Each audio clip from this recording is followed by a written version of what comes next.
Hello, and apologies because I'm guessing you've just clicked on this video going, wow, Halo Infinite, this is going to be a great episode of a weekly Waypoint, but this is also a plague-riddled episode of a weekly Waypoint because I have quite a nasty cold, and it's not COVID, TM, because I did a test. But that doesn't mean that it doesn't suck eggs. Let's talk about things that don't suck eggs, so starting with Halo Infinite, because Halo Infinite does certifiably not suck eggs. It's pretty damn fun. This episode's a bit longer because it's 2 matches, and I didn't want to do a short episode with 1 match in, and I thought, it's fucking Halo Infinite, of course it can be a bit longer. I'll probably feel fine when it comes down to recording it. Talking about it, it's definitely not going to be a strain on my plague-riddled voice talking about it for 18 minutes or however long this video is, to just have to cut there to cough my lungs up. Not at all, but sadly I didn't have a huge pool of recorded matches to choose from for you today, so the first one isn't very good, at least in my opinion, my gameplay that is. The second one is a bit better, but it's the same map. So yeah, there's that. But what I can tell you so far is that Halo Infinite is a lot of fun. It's not phenomenal, I'm not shitting bricks or anything. It's a Halo game, but that's good. Like, I'm excited for people to get into Halo again.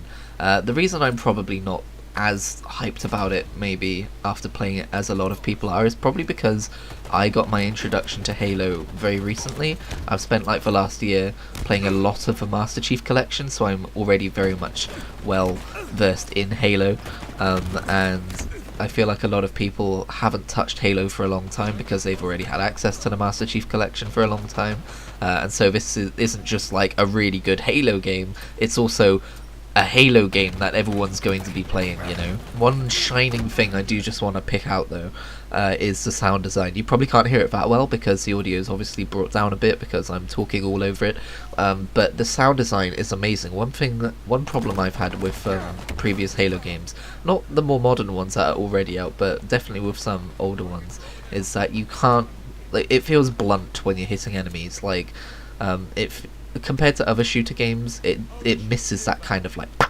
feeling, if you know what I mean. And I think one of the things that the first Halo Infinite multiplayer trailer conveyed really well is how well this game makes you go pap, pap, pap. I guess in wordier ways I should say, shots feel more impactful and more immediately fucking satisfying. There we go, not on my A game. One of my other favourite things about this iteration of Halo is that you can finally customise your Spartan to have its own colours inside team matches, because they've gone with red outlines for enemies instead of just a traditional red versus blue kind of arena, as you can see here. It's really easy to distinguish enemies. I think some people were worried about that, but having played Overwatch for a long time, I know that an outline really does get the information into you as quickly as possible.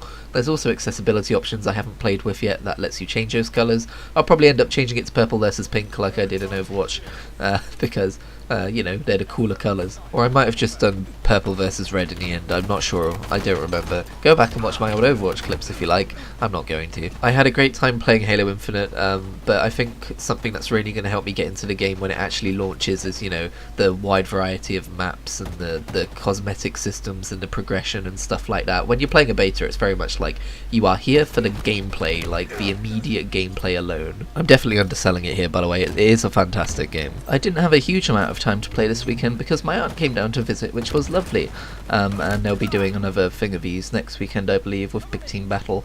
I'm not as much of a fan of Big Team Battle, but it'll be interesting to see how it kind of works in this game. A reminder as well that I did skip Halo 5, I haven't played any Halo 5 multiplayer yet. It is available to me. I'm not sure if I would bother now that Halo Infinite, well, it's not available, but I'm probably not going to play Halo 5 before Halo Infinite comes out, or at least not the multiplayer. I do still want to get through all of the story. So at the minute I'm halfway through ODST, so I need to finish that, and then Halo 4 and then Halo 5, but I did get distracted from ODST quite some time ago. I'm really glad I got that sniper shot off, because from here on out I just completely failed to use it, so that was a little bit of saving grace, a little bit of, oh thank god, I didn't just record a gameplay video where I picked up a sniper rifle and didn't get a single kill with it. I got a single kill with it. Are you proud of me? I'm proud of me. I gotta say, just watching this footage as I talk, I'm like, oh man, I want to play Halo Infinite again, god damn it. It's not available right now. Although it's Monday, I don't think they're doing another flight test today. They might be. Probably not, though. Now, for those of you who have just clicked on this video because they saw Halo Infinite, apologies, but I do talk about other things in the weekly Waypoint, so the gameplay will remain Halo Infinite, but just in case you don't know, and you're like, why is he about to ramble about other shit? It's because that's what this series is. It's about my week. It's a little personal public journal thing, and the gameplay is complimentary. So this week, I believe it was this week, I started playing Oblivion on the Xbox for the first time, and I've already got the first video out for it. I have a lot of fun playing Oblivion because it's just such an old, janky ass game, but it's fun to kind of play and react to and discover. I've mentioned it in the video that I have played a bit of it before, but for the most part, a lot of that world remains unexplored for me. It's not like Skyrim, where even though that game is amazing and huge enough to still have new things to discover, I've played the bulk of the content of that game. No, not so with Oblivion. So I can get the 360 achievements with this version, so that's what I'm doing. For those of you who don't know, Oblivion doesn't have any achievements on PlayStation 3 or Steam. There was a very brief period in the PlayStation 3's life when trophies weren't a thing, and this game came out during that period, so yeah. Quite excited to hunt some gamerscore in another massive open world Bethesda RPG, because, you know, I've not done that yet, and I think all I've really played of Oblivion is the main questline, and I never even finished that, so if you haven't seen Adventures in Cyrodiil yet, that's on the channel, go take a look. Maybe, if you please. You don't have to, I'm not going to force you, it's your life. I just quite enjoyed that video. Speaking of massive open world exploration games, Sable. Holy shit, I slept on Sable, and then luckily I listened to an interview about it because I listen to the Xbox podcast every week. I was like, huh, okay, that does sound a little bit interesting, I'll give it a go. I fully expected it to be a Journey clone. Not that it would be a bad thing if it's a successful one, I've never played Journey. Wow, that stutter though. But I wasn't interested in playing like a linear kind of you know, A to B indie feelingsy adventure game. So I decided to give Sable a go, and it's not that. It's more like I've seen people likening it to Ico and Shadow of the Colossus. I've not played a huge amount of either of those games, but I've played enough to kind of understand where they're coming from with that. It does have that kind of feel of this massive world that you're full of like mystery that you're exploring and discovering. It's visually beautiful and stunning. The art style, it's more than just cel shaded, it's like proper artsy in a really cool way. Like I saw the trailers for it, I was like, oh, that's pretty cool looking. Like most indie games look good in that kind of way though, or at least the ones that make it to the major presentations. I was like, you know, like it looks good, but again, because the gameplay didn't really enrapture me or capture me or whatever I'm trying to say here, I didn't give it a second thought. But when you're actually in the game and playing it and you're immersed in it, it's goddamn beautiful. It's amazing. I'm about 2 hours in and the story has already made me feel things, but really it's just like an open world, I would call it like a puzzle platformer adventure. Like it's not really a kind of game that can be put into a genre. Like it's kind of hard to describe what it is, but if you had to describe it by way of genre, I would say it does kind of meet those criteria. But it's a lot more personal than that. It's not like a cookie cutter kind of game. You're not there going like, oh yeah, you know, and then we do this because it's a puzzle platforming adventure game. It's not like that at all. But it, like, you know, it fits the bill. The general idea of the story is it's a story about you are leaving your tribe to go out into the world and figure out who you want to be. That's not a spoiler, that's just kind of the overview of the plot as given by the developers, and it really like accomplishes that fantastically. I haven't had a chance to play it for a couple of days, but I can't wait to get back into it, and I highly recommend checking it out if you've got Game Pass, or if you just want to spend a little bit of money on it. You don't have to have Game Pass to try out a cool indie game. That's something I've noticed when a cool indie game comes out and people are like, oh, it's not on Game Pass. You know, it's like, not everything has to come out on Game Pass. Come on, give other indies a chance. But this one definitely did. Star Wars Visions came out, was it this week? It might have been last week, but I don't remember. Time is weird at the minute. Either way though, I'm only 3 episodes into it because the first episode was phenomenal, and it's not really the kind of series you can just blast through episode by episode, like back to back. I mean, I guess you could, but for me, the first episode was so good that I really just wanted to sit with it and think about it for a while before being introduced to a different story by different animators. Out of the 3 episodes I've seen so far, episode 1 is my favourite. Episode 2 is my least favourite, but it's still good. It's more of like a cutesy charming thing about like a rock band in the Star Wars universe, whereas the first one was more about a duel between two force wielders in a really heavily stylized fashion, which I thought was so fucking cool and exactly what I was hoping to see out of a series like this. Episode 3 was interesting as well. It was weirdly like a blend of serious story but cutesy animation. But it was still like really cool animation too when it came to the fight sequences and stuff. I liked it a lot. And yeah, it's not really fair to compare them against each other because they're all so wildly different. I'm not going to say one's better than the other. They're all unique experiences, but I'm definitely taking my time with it. I'm savouring it. I'll watch episode 4 today. I might watch like one a day, I'm not sure. Maybe, I'm definitely not going to watch one directly after the other though. I love that stuff like this exists, that they're not being precious about, oh, you have to make sure it adheres to the canon. This is very much like, oh, none of this is canon, so just go wild and do what you want to do. Like, what's a Star Wars story in your brain? Go and do that. Like, we're not going to tell you what to make out of this.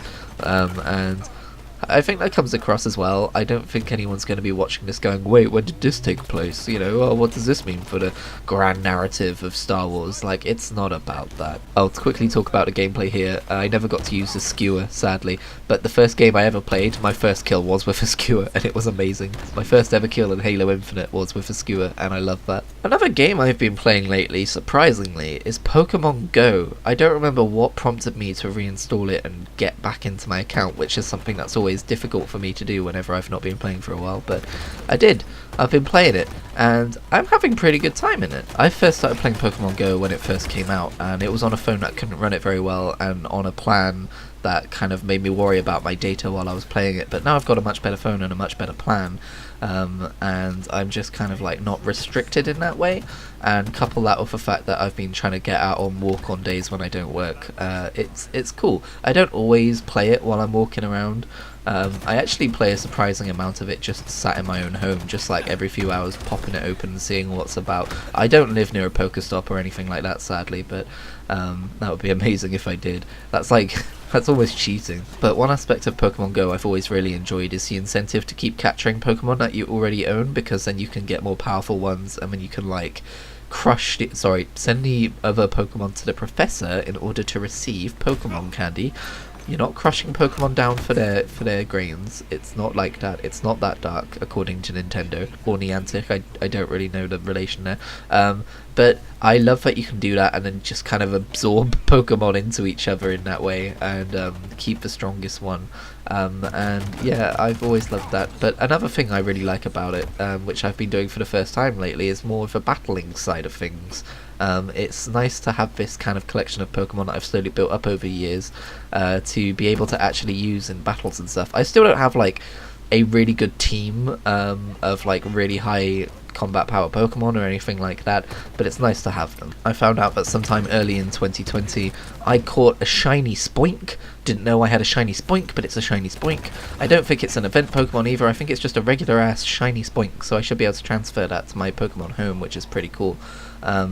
I did today catch a shiny event Blitzel, but you can't transfer event Pokemon, so he's just gonna live on my phone forever. That's alright. We like shiny Blitzel. He's cute. I love Blitzel. Sadly, this event Blitzel cannot evolve either, but you know, he'll just be cute. He'll just hang out. I've never actually transferred Pokemon from Pokemon Go directly into home. I did a while back transfer a bunch of them into Pokemon Let's Go Eevee Edition, but there was a whole thing where you could only do a certain amount of time, and then you had to go and manually capture them in the game and everything. So now that they've made that easier, I'm of two minds about whether to transfer Pokemon from Go to home, because I want to create a living dex over time, and I feel like Pokemon Go is kind of cheating. I mean, I'm not saying that if you do that, I'm not calling you a cheater, but I'm saying I feel like it lessens the challenge that I would like to pursue. I would like to get these Pokemon in mainline Pokemon games, or at least like console Pokemon games. And I feel like because you can find Pokemon from all generations just around your house in Pokemon Go, it kind of nullifies the aspect of going out there on an adventure and collecting them. But I don't know, maybe I will resort to using them. I'm still undecided. I could always just have like a separate quote-unquote living dex from Pokemon Go, because you only have 300 Pokemon slots in Pokemon Go, and I'm not going to pay to increase that. So at some point I'm going to have to start transferring Pokemon across to Pokemon Home, but given that I'm also using Pokemon Go as the actual game that it is, instead of just what I was doing, which was for collecting Pokemon, but I'm going to have to make... That was a great grenade. Fucking hell. What a shit grenade. Sorry, got distracted. I'm going to have to make some decisions about which Pokemon to leave behind. Like, do I leave my high combat power Pokemon behind? That would make a lot of sense, wouldn't it? Anyway, we're reaching the end of this match. Thank you very much for putting up with my plague-riddled voice. I know it's not particularly great to listen to. It wasn't particularly great to use, I'm going to be honest. My throat hurts, my nose is stuffy, and I just kind of feel a little bit fed up. But all the same, even throughout that, it's always a joy to make the weekly Waypoint. So thank you for watching, thank you for listening, and let me know if you're excited for Halo Infinite, I guess. Maybe like leave a little comment, let me know if you play Pokemon Go and you want to add me or something cool like that. But yeah, that's it. Thank you for listening. I'm gonna go lie down for a while and cry.